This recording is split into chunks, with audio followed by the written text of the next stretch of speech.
Dear students, आज की video में हम JK board class 10th social science की एक आंसर शीट को चेक करेंगे। स्टूडेंट्स, याद रहिए, सोशल साइंस का फाइनल पेपर आपको भी बिल्कुल इसी पैटर्न में पूछा जाएगा। आज की वीडियो बनाने का सिर्फ यही मकसद है कि आपको एग्ज़ाम में किस तरह लिखना है। तो चलिए स्टार्ट करते हैं। सबसे पहले आपको बता दूं कि सोशल साइंस के पेपर में आपको section A objective type questions देखने को मिलेंगे। यहाँ पर आपको 1 मार्क के 20 एमसीक्यूज पूछे जाएंगे। ठीक है, तो यहाँ पर सबसे पहले मैं आपको यहाँ पर इनके आंसर्स बता दूं। When did Napoleon invade Italy, तो इसका सही आंसर ऑप्शन सी है। ठीक है, अगर ऑप्शंस में 1797 नहीं होगा तो फिर आपका आंसर 1796 रहेगा। सेकंड क्वेश्चन का आंसर ऑप्शन बी है और थर्ड पार्ट का आंसर प्लांटेशन है। अब यहाँ पर आप देखें स्टूडेंट ने किस तरह आंसर प्रेजेंट किए हैं। ठीक है, आपको भी फाइनल पेपर में आंसर शीट बिल्कुल ऐसी ही मिलेगी, इसी लेंथ में मिलेगी और आपको बिल्कुल ऐसे ही लिखना है। यहाँ पर एक भी नंबर इस स्टूडेंट का नहीं कट रहा है। क्यों? क्योंकि देखें, आंसर लिखा, उसके बाद एक लाइन ड्रॉप की, दूसरा आंसर लिखा, फिर ड्रॉप की एक लाइन, आंसर लिखा, किस तरह प्रेजेंट किया है। स्टेटमेंट लिखने की आपको कोई ज़रूरत नहीं है क्योंकि आपके पास टाइम कम रहता है। क्लियर? तो आपको भी बिल्कुल ऐसे ही लिखना है। तो यहाँ पर ये सभी आंसर्स इस स्टूडेंट के ठीक हैं, तो बच्चे को पूरे के पूरे 20 मार्क्स मिलेंगे। क्लियर? उसके बाद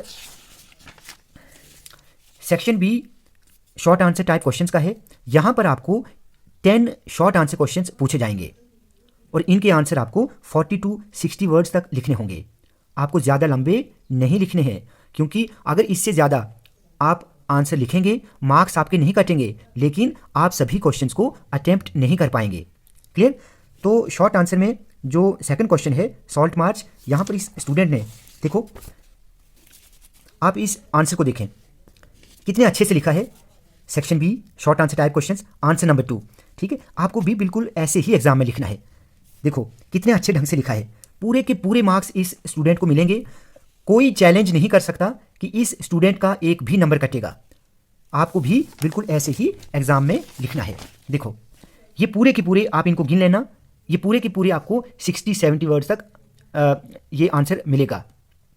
ठीक है, अब आप ये नहीं सोचना कि आपके 10 वर्ड्स ऊपर चले जाएं तो आपके नंबर कटेंगे, ऐसा नहीं होता। ठीक है, वो वहाँ पर काउंट नहीं करते, वो वहाँ पर सिर्फ ये देखते हैं कि बच्चे ने किस तरह आंसर को प्रेजेंट किया है। आप सिर्फ प्रेजेंटेशन देखें।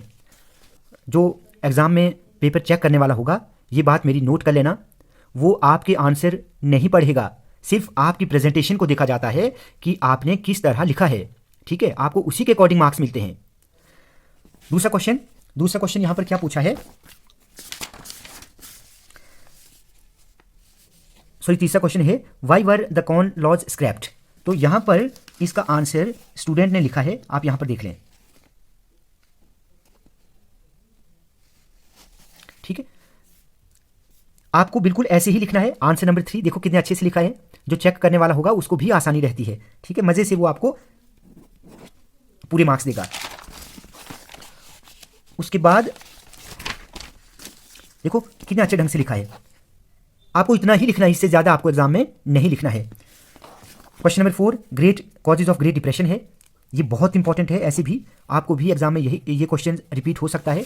ठीक है, और आपको बिल्कुल इतना ही लिखना है। मैं आपको बार बार कह रहा हूँ, मैटर प्रेजेंटेशन करता है कि भाई आपने क्वेश्चन को आंसर को किस तरह प्रेजेंट किया है। ठीक है, इतना टाइम उनके पास नहीं होता कि वो आपकी जो आपने आंसर लिखा है उसको लाइन बाय लाइन रीड किया जाए। इतना टाइम किसी के पास नहीं होता है। ठीक है, हमें पता है कि आंसर किस तरह चेक किए जाते हैं, तो आपको बिल्कुल ऐसे ही लिखना है। देखो आप इस आंसर शीट को देखें। The main geographical features of wheat cultivation in India are, यहाँ पर देखो किस तरह पॉइंट वाइज लिखा है। पूरे के पूरे मार्क्स मिलेंगे, कोई सवाल ही पैदा नहीं होता कि इस स्टूडेंट के मार्क्स कट होंगे। ठीक है, यहाँ पर एक मैच वाला क्वेश्चन पूछा गया है, इसको मैच करना है।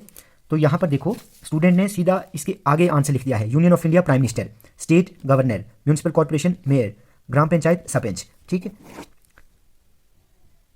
आपको बिल्कुल ऐसे ही एग्जाम में लिखना है। ये नेशनल पार्टीज के बारे में पूछा गया है। ठीक है, 2024 में मैं जानता हूँ ये नेशनल पार्टीज एक दो चेंज हुई हैं, लेकिन आपकी बुक पर जो प्रिंटेड हैं आपको उसी के अकॉर्डिंग लिखना है, ठीक है। देखो किस तरह लिखा है। अगर एक दो लाइन यहाँ पर बचती है जैसे स्टूडेंट ने लिखा है, आपको ऐसे ही लिखना है। दो तीन लाइनें अगर छूट भी जाती हैं तो आप नेक्स्ट पेज से स्टार्ट करें, कोई मैटर नहीं करता है, क्योंकि आपके पास 30 पेजेस की आंसर शीट होगी, ठीक है। तो काफ़ी पेजेस बच जाएंगे, आपको अच्छे से आंसर जो है वो एग्जाम में प्रेजेंट करना है।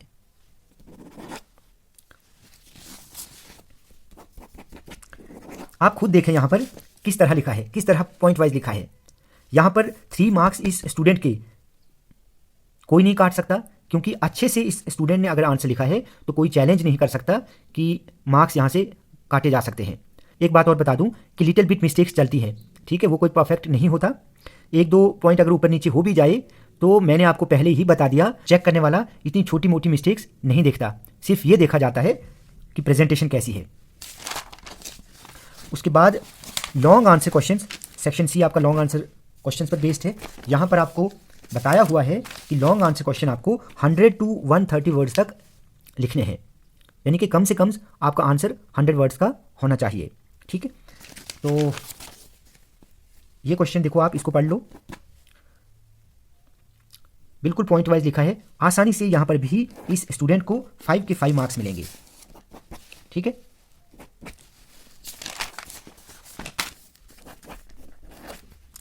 ये एक क्वेश्चन यहाँ पर पूछा गया है, name the types of soils found in India, discuss any one in detail, ठीक है। देखो यहाँ पर कैसे टाइप्स को लिखा गया है।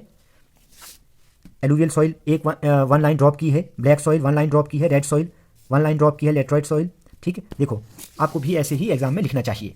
अगर आप चाहते हैं कि एसएसटी में सोशल साइंस के पेपर में आपको पूरे के पूरे मार्क्स मिलें तो आपको बिल्कुल ऐसे ही लिखना चाहिए।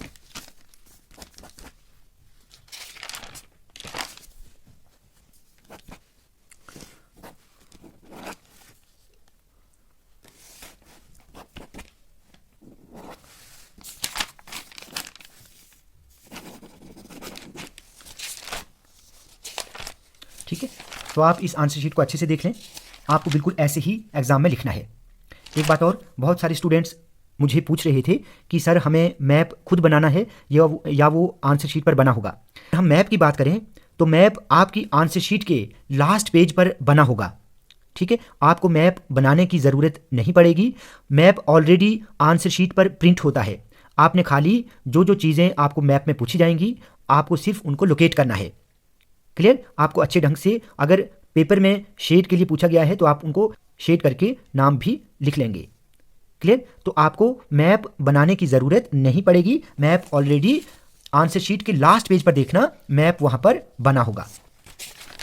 तो आपको बिल्कुल ऐसे ही एग्ज़ाम में लिखना है। आज की वीडियो बनाने का सिर्फ यही पर्पज़ है कि मैं अपने यूट्यूब के स्टूडेंट्स को ये बता दूं कि आपको एग्ज़ाम में किस तरह लिखना है, ताकि आप इस स्टूडेंट की तरह पूरे के पूरे मार्क्स हासिल कर सकते हैं।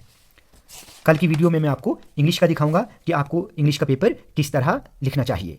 आज की वीडियो आपको अच्छी लगी हो तो आप प्लीज़ इस वीडियो को ज़्यादा से ज़्यादा लाइक और शेयर करें और चैनल को सब्सक्राइब करना ना भूलें।